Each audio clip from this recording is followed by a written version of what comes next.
Thanks for joining us, and welcome back to the Watchman on the Wall podcast. Periodically, we'll bring you true stories of angelic encounters, heavenly visitations, near-death experiences, as well as modern-day prophecies that are relevant to us today. When we come back, we'll begin our next episode.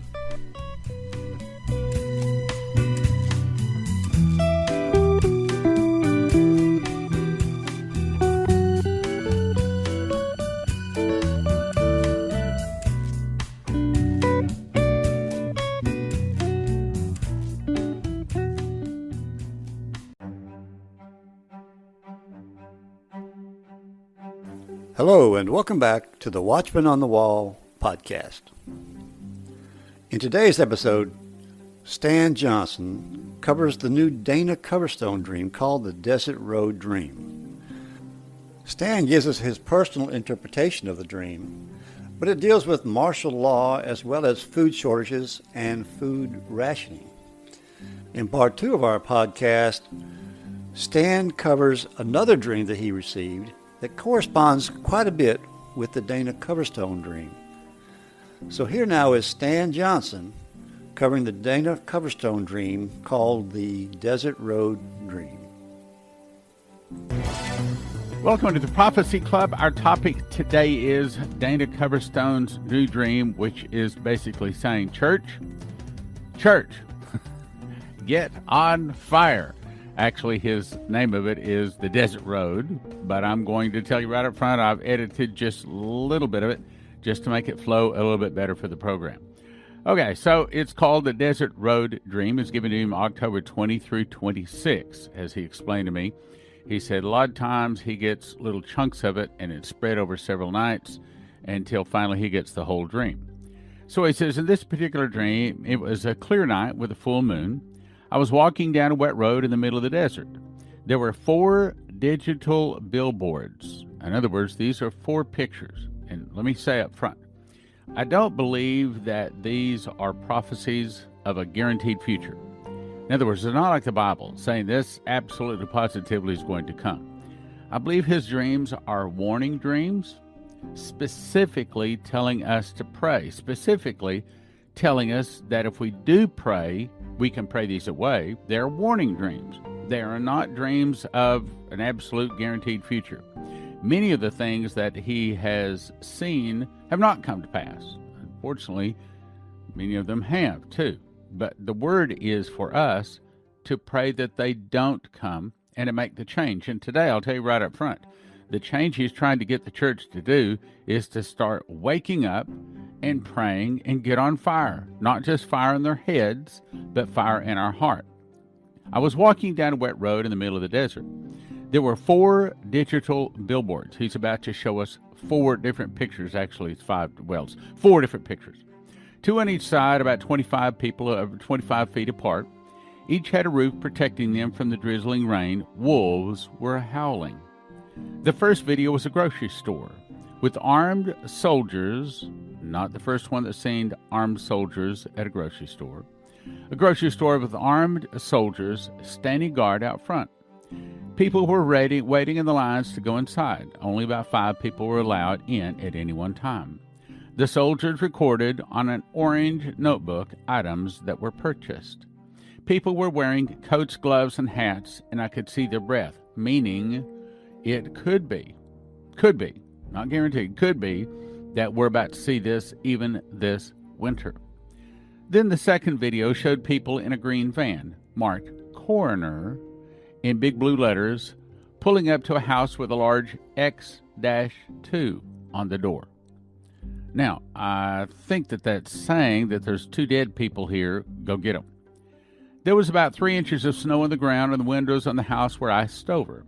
The van had a sticker on the front windshield that said, Minnesota/Wisconsin Response Team. 4 people stepped out of the van wearing heavy coats and gloves taped to the coats. They were wearing 2 frozen bodies were brought out that appeared to be in a fetal position. Being blue, they appeared to have been frozen in ice. So this is the pick up the dead bodies parade there. brigade, maybe is a better word. The third video was a reporter saying both the east and the west coast were under FEMA management due to inclement weather patterns that had destroyed some major interstates and roads. Now remember, the Moloch-Ball worshippers have the scalar wave. They have the weather machine and the earthquake machine, and scalar wave can do them both. People were advised to stay home until further notice. Gas stations had been shut down by an executive order, and, now pay attention to this one, notice clearly, quickly, martial law had been declared in most major cities, over 25,000 people. There were no fires, rioting, or looting due to the rain-sleet mix and what appeared to be damage from tornadoes. Houses and vehicles looked as if they had been scattered and thrown about like toys. Now, let me back up. It might not necessarily be weather that is scattering these things about like toys. It may be suitcase news. Let's go on. The fourth billboard was people praying in a small church. The room was cold and dark, and they were huddled in the seats shivering. Then the man, this is the angel, this is the man, walked up and said loudly, "Where's the fire?" At this statement, the 10 people praying, seated, covered their faces in shame and looked away. Meaning, right now, sad to say, in a time of trouble, most of the church are going to look away. Most of the church is not on fire. Most of the church is not prepared to face the things that are coming. Where's the fire? At this statement, the 10 people praying looked away with shame on their faces and said, he said, "Look at me and stand." So they stood up. He put his right hand in the air and said loudly, "Where are the Pentecostals full of fire to spirit and faith? Why are you sitting coldly and idly by while the world freezes without your fire?" In other words, it's not talking about the weather. It's not talking about the cold as much as it is about a spiritual condition. And I have to put a lot of the blame on the pre-trib rapture here. Sorry, guys. But if you believe in a pre-trib rapture, then, why do you need to get concerned? Why do you need to be praying about these things? Why do you need to pray that these things don't come? If you're thinking that Jesus is just going to come and suck you in the clouds, you don't have to go through any trouble, then why pray? And, of course, that's the problem with the pre-trib rapture. Not to mention, I've already said and proved many times that it's a misunderstanding. Get my book, The Secret Door to Understand Bible Prophecy. And if you want specific answers on the rapture, then you'll get the book, How Pre-Trib Won. And it explains how a nation that is a Christian nation, or what's left of a Christian nation, could be so snookered to believe in a pre-trib or a mid-trib rapture. Let's go on. Where are the Pentecostals full of fire, spirit, and faith? And why are you sitting coldly and idly by while the world freezes without your fire? Give them fire, give them food, and stop having the appearance of Pentecostals while you deny the power you should walk in. In other words, church, get on fire. Church, go to work. Church, start witnessing. He opened his right hand and a flame appeared. He blew it and embers went swirling into the air, falling on their heads. It seemed to light oil with them. There's your lamps, okay? It seemed to light oil with them, and spread to their hearts.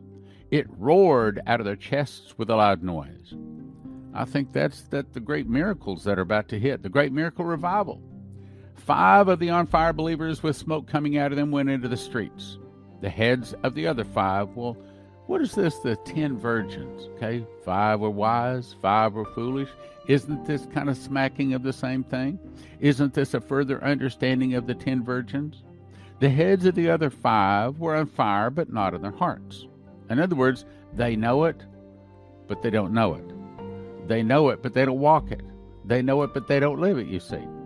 The heads of the other 5 were on fire, but not their hearts. The man said, "You might as well stay here, as you have nothing burning in your hearts, and therefore nothing to share."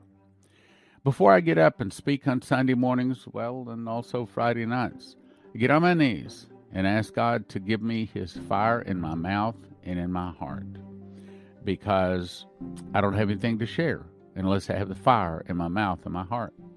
Suddenly, I was back on the road. The sky was darker, the howling wolves closer. There appeared a fifth billboard in front of me, engulfed in flames. The red-eyed, aggressive, growling wolves now staying in the shadows, fearing the flames. I was observant, but not afraid. The man walked through the flaming billboard and said, "What will people see in you and in the church in the days ahead if you have no fire?" I'll say that again. What will people see in you and in the church in the days ahead, meaning in the time of trouble? Okay, what he's saying is there's about to be trouble. God is about to shake the earth in general. America in specific, but he is really about to shake the church. He's trying to wake up the church because he is coming, whether they like it or not. What will people see in you and in the church in the days ahead if you have no fire? Where are the Pentecostals full of fire, spirit, and faith? I need you to be full of fire. In a way, this is talking about the same 10 virgins. The virgin, and I wrote in my book, Secret Door to Understand Bible Prophecy, the oil, the lamp, is the fire that they have to have. And that's what he's confirming here. Some people have it in the head, but not in the heart. He's saying, church, for you to be part of this end time revival, for you to be part of winning thousands upon thousands of souls, for you to be a prophecy teacher working and walking in sevenfold miracles, you can't just know it here. We've got to know it, and we got to walk it here in our hearts, my brothers and sisters. And how do you get that? Well, one of the ways we get that is just reading the Bible, speaking in tongues, but also fasting.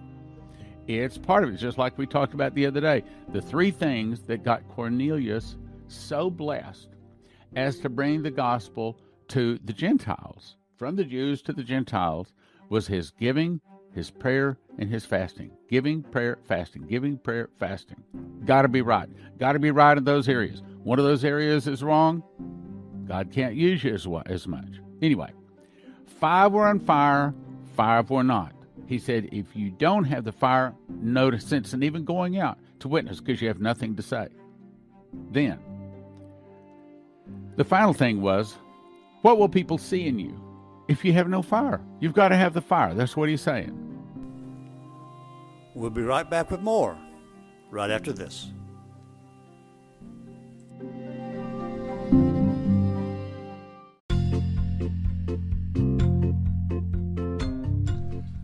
Hello again. This is The Watchman. Please join us each week for an exciting and inspirational podcast dealing with angel encounters, heavenly visitations, near-death experiences, as well as modern-day prophecies that are relevant to us today. So tune in each week and share it with your friends. After all, they could use a little inspiration in their life, too. That's the Watchman on the Wall podcast, and now you can find us on YouTube.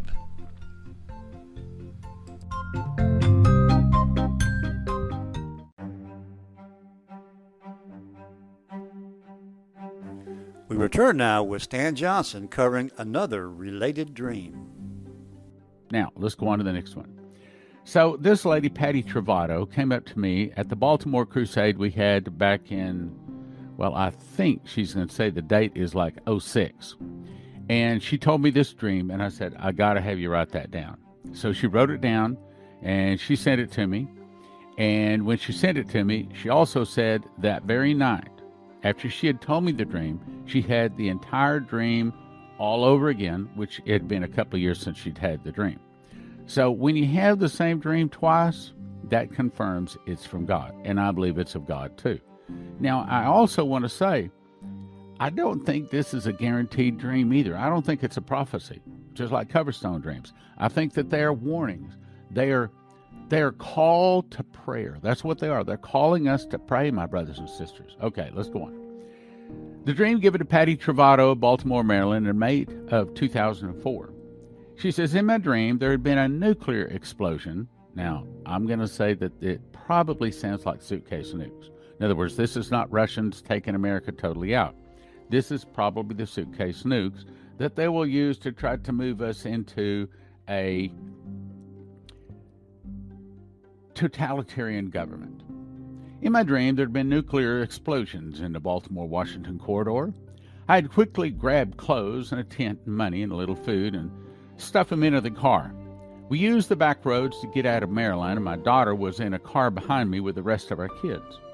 My husband was going to meet us at the campground. I was driving down a familiar highway in Pennsylvania. We were going to a campsite near Penn State College. The highway was jam-packed in both directions. Traffic had gone to the total stop due to some small accidents. I got out of our car and climbed up past the boulders onto the trees to sit in the cool shade. It was a nice spring weather day. The highway was filled with people in panic, trying to get to the mountains, while others in a panic were trying to leave the mountains and travel back down southeast. Everyone was in a panic. 4 black helicopters came from over the mountain range. They started buzzing up and down the road. 2 left to go to the south. 1 kept circling the area I was in. The 4th got out with a bullhorn. They announced that all of us that martial law had taken effect and that we were traveling illegally.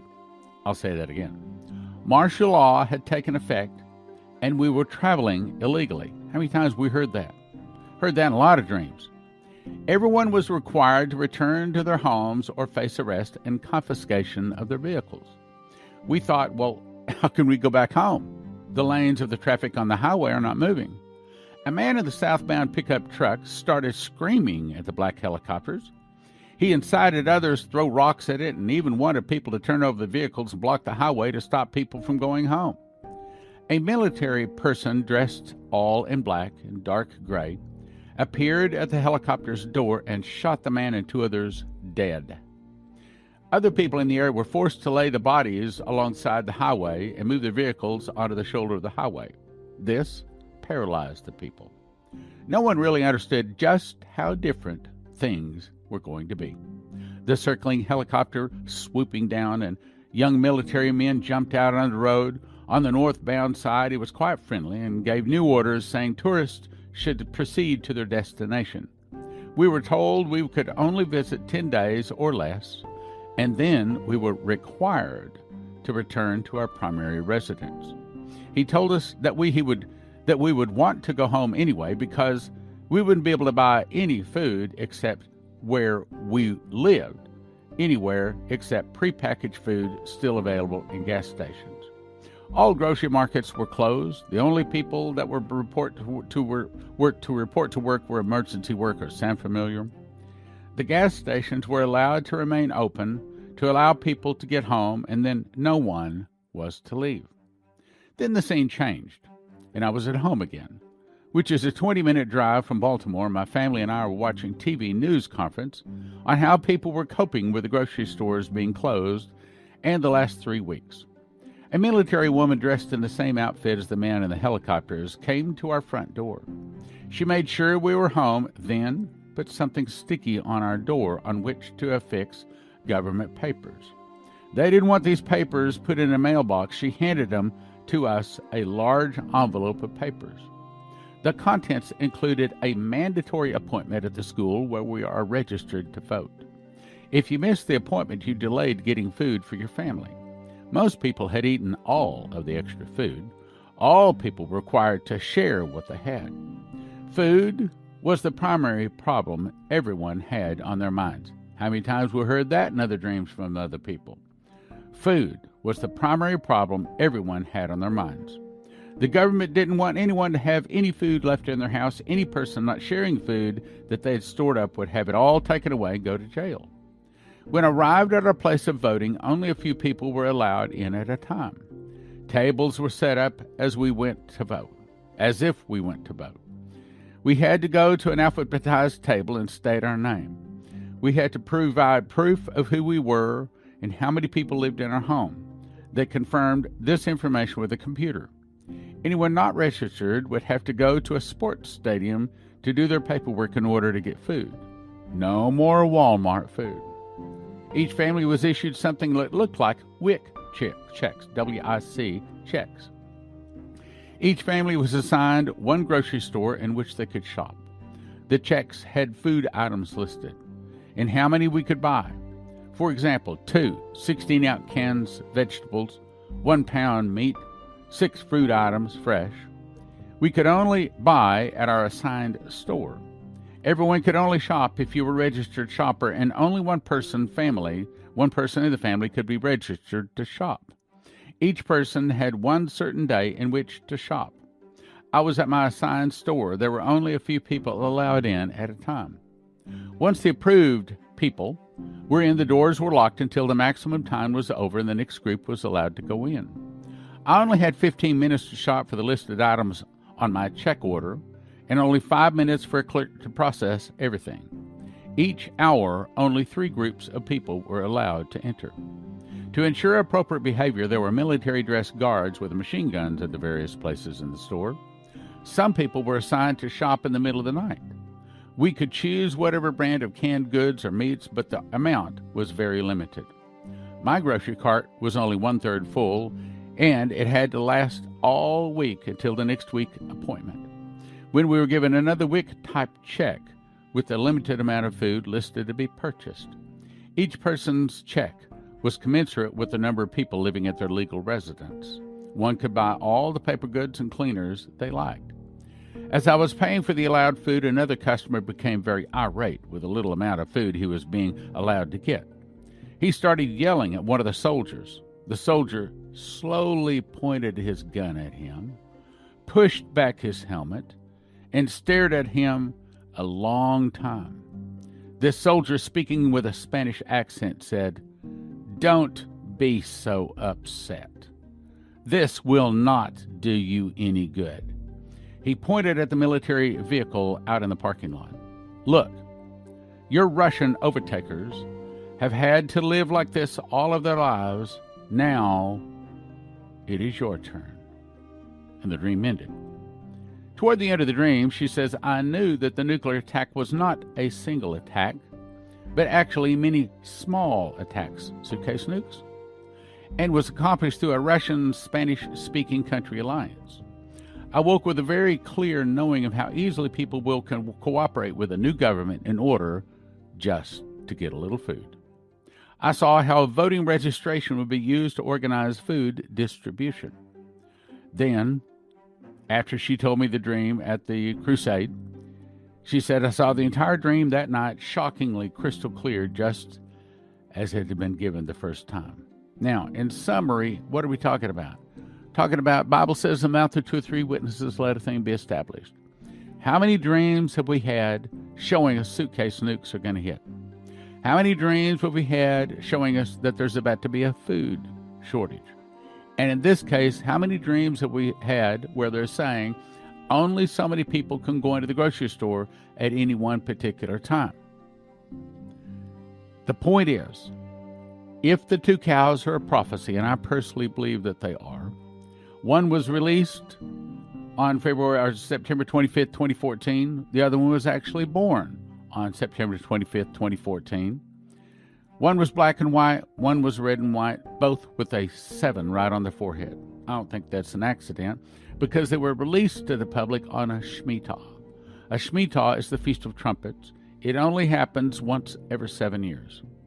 I believe, if they are a prophecy, that it's saying that there's 7 years of plenty, the last 7 years of plenty, started September 25th of 2014, and the last 7 years of famine start September 6th, 2021. Now, I did not say that the tribulation started. I do not know that the tribulation started, but at what time? I can figure that out. You'll be the first one to know. Point is, I do believe that 7 years of famine started September the 6th of 2021.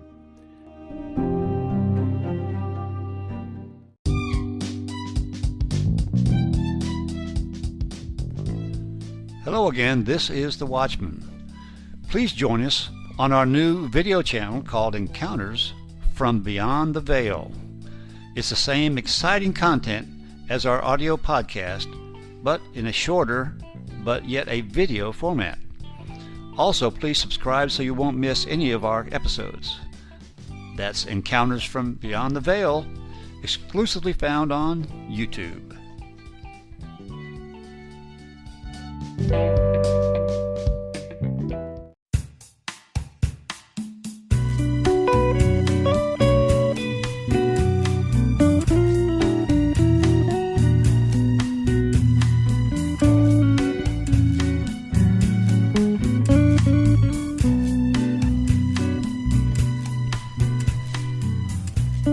Thanks again for listening. And if you enjoyed this episode, please share it with your friends. Also, give us a like. We welcome any comments or suggestions you might have. We also ask you to subscribe so that you will be notified of all our future episodes. Thanks again, and we'll see you next time on the Watchman on the Wall podcast.